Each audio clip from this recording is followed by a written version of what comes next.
Most of the people who watch me and have been after me a long time are going to intone when they see this video, oh, that's Jimmy trying to talk his way out of it.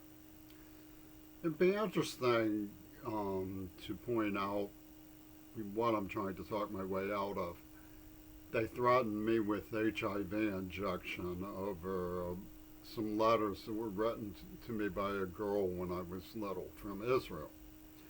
And they've pushed it. By me, I say they, I mean Greg Carl, Gail Burstyn, Munyan Zappa, Barack Obama, Joe Biden, various other people whose names are familiar to you, came to this idea in a plebiscite. And in their absolutism, they've offered as an alternative from Yoko Ono's grip on the mind about John Lennon that they have to have a nuclear explosion against the United States over the secret that they've socially engineered.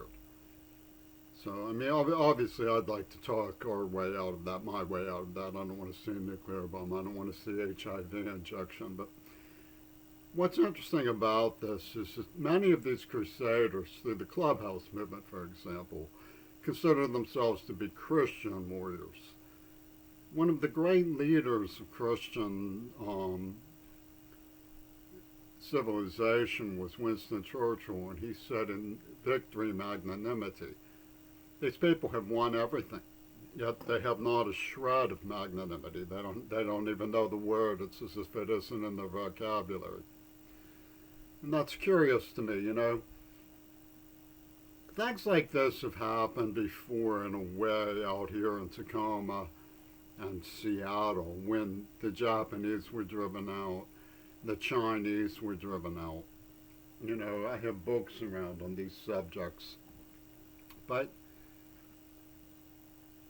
when you look at what I'm saying, is I think if it was up to me, I would advise everyone who is civilized and has bearing and maturity and is concerned about their children and concerned about their future to very carefully back away from the Seattle area and migrate elsewhere.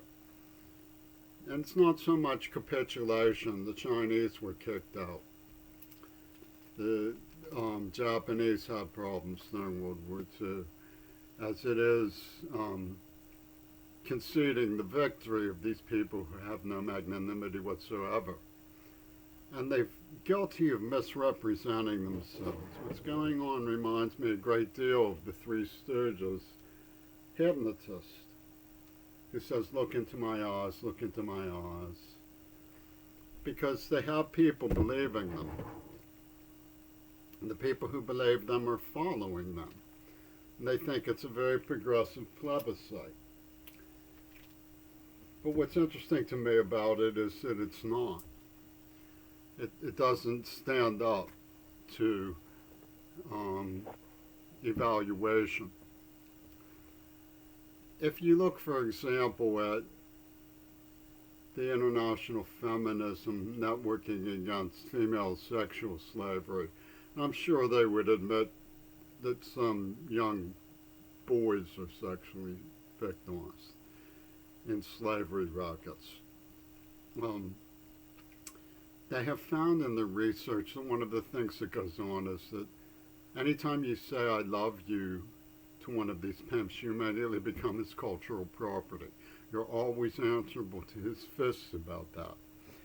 And because our society works this way too, covers for these things, people have to talk sort of around circumstances of slavery so as not to provoke retaliation. And when I'm talking about the Seattle area, it's a lot like the Franklin cover-up.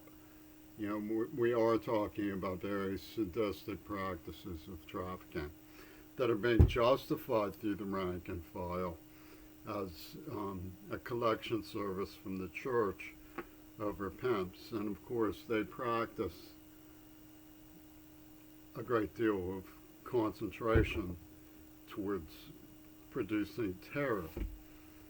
And they claim to be very progressive. This compensatory coding dictionary struck up my interest because it's about changing language, and it's part of the revulsion against white people that the Japanese thought was brilliant in recruiting black people to the Axis. And The Fall of Language in the Age of English, that Japanese book is called. And of course, when they did team up through the spectacular sociology autocrats at Dialectical UW, they teamed up in the name of a Pussy Bowl word game that was invented by the brilliant genius of NEVA Pornographic Corporation, who Yoko Ono was working for when they waylaid me and tortured me as a child. And to prove that they have no magnanimity, even after they won the Pussy Bowl tournament, they went out and killed Searcy Kennedy. And it explains why on Jet, there's a man on the back toasting, the Jet of commemorating JFK after he was gunned down. They put on the back a black man toasting because there's no question that there's never going to be any magnanimity whatsoever. Even in victory, that's not the way these people operate, even if they say they're Christians. Mae Brussell, for example, studying fascism and the rise of fascism in America, was very interested in the death of JFK. And supposedly John Lennon was sponsoring her. So you have a contradiction there. Why is it that if John Lennon was supposedly interested in learning the truth about JFK, is his legacy that the people who are autocratically and absolutist about his control system in the Green Party and his family, they send me this book, I didn't order it,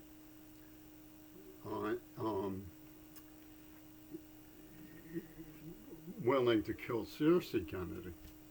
There seems to be a little bit of a contradiction in that. But it makes sense if you understand the fascists in Britain. Fascists in Britain were shrewd.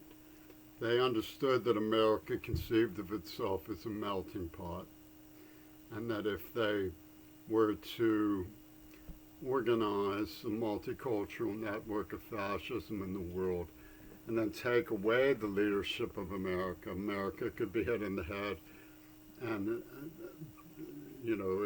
demands made to accommodate the arc of fascism and allow them to pick our battles for us and so on. And this is supposedly a spiritual ultimatum from the Christian warriors in America. So one of the things that we saw, and it's central to understanding what they've done, is that they were claiming the compensatory coding required them to poison the Jimmy Queerby.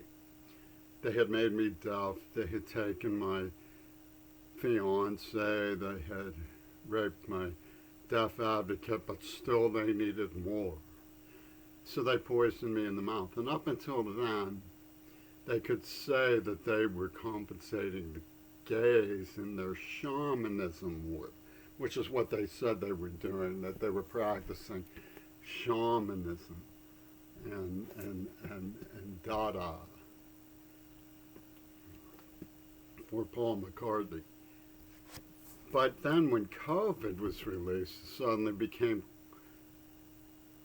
reasonable to question, why are you denying that there's evidence and testimony that these people who you're supporting in this mania were behind the AIDS attack? And the reason for this is because it's all planned out in UW Dialectical to follow the people who did this, because they get good grades and are intellectual giants in the region, and they don't see it as stealing art because they say we're promoting you, by poisoning your mouth. So when they grab the art, it's their produce.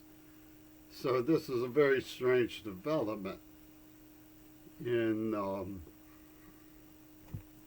the Seattle region, and they're supposedly getting people over the hurdle. That the tough guys finish first. You know, and it's this sort of mentality that's coming to dominate um, the society here. And where they come from saying it's Christian is from the idea that they set up as Christian practice shrewd but false consciousness about by pimping an undercover prostitute, in various word games of sexual intrigue, that they promoted sexual trafficking, sexual slavery of a child who'd already been kidnapped and held hostage. And sometimes diaspora begins at home talks about the way that black people refuse to face the fact that sometimes they're capable of doing something wrong. And this comes from the Holocaust survivor community. And what's interesting about the Holocaust literature is that there was no way out for some people. They became the special detail. They were gassing their own.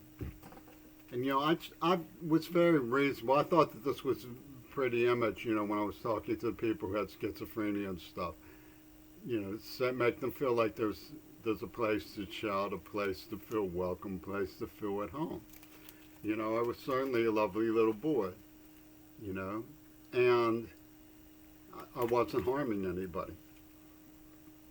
But these people have no magnanimity. They just want to abuse, and they say it's like, it's like cultural reconciling art, and that Foucault had keen insight into their suffering as a collective. And, this is like a trance, a very profane trance that comes from people who have illegitimately persuaded the culture that followed John Lennon to go along with something this horrible. And there were black people who used to work with the Nazi Germans. And it's really not a whole lot different than that, much of that they'd like to deny it. And Martin Sheen promotes a lot of this. He gets the bridge on Hollywood, And his intellectual heritage is Leon deGrasse, who was an altar boy who turned to service under Nazi Germany. And we recently saw somebody ram a car into people trying to defend the immigrant community. And this Ram image comes from Paul McCartney. His first record was Ram. And this is, in fact, the person who's behind these rammings. But it's complicated because of the loyalty structure that he enjoys. He gets to play both sides. And they have codified names going way back. I mean, they've been planning this for a long time. But, Tacoma's Fight Club district, they're virtually admitting that they were behind what happened on Mount Desert Island. They cultivate fight words, and the respect macho stuff that goes on allows them to even attack a deaf person who's chronically ill and 60 years old in a time of global tragedy. It's mania.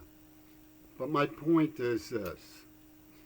You can tune into them on a number of different structural levels intellectually, and they will brainwash this idea in that they are the good guys, that they are the green guys, and that being the good and the green is what you want to see yourself as. But they have no magnanimity. In other words, they will never stop.